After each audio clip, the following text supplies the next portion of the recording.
Pretty cool. Some urban explorers are discovering a secret side of New York City, and we have an inside look just for you.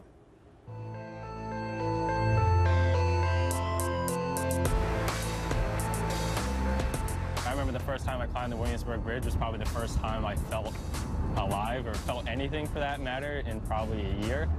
I wanted to see the unseen. I wanted to jump into active tracks, and I wanted to walk, and I wanted to see things that are completely forgotten, things that they don't want us to know exist. We were kind of technically breaking the rules, but, we weren't doing it in a way, of us being devious, so, we weren't hurting anyone.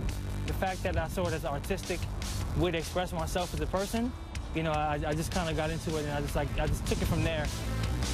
It became an absolute addiction, and I can't stop. I won't stop. It's something I live for. I do it solely for the experience. I don't do it for Instagram followers or anything like that. I've been doing it way before that.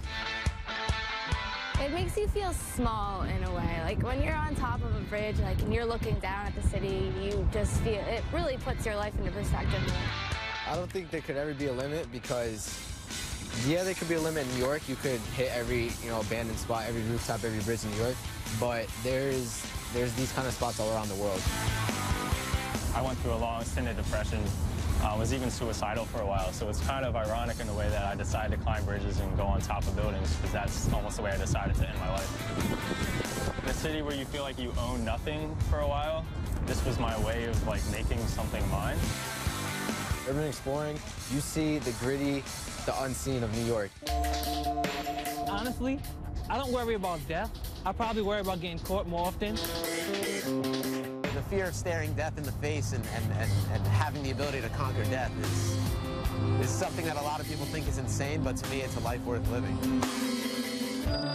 Makes my palms sweat just looking at that. All right, check out The Daily Share on YouTube, Facebook, Twitter, Instagram, and be sure to like this stuff that you want to share. Watch The Daily Share weekdays, noon Eastern, right here on HLN.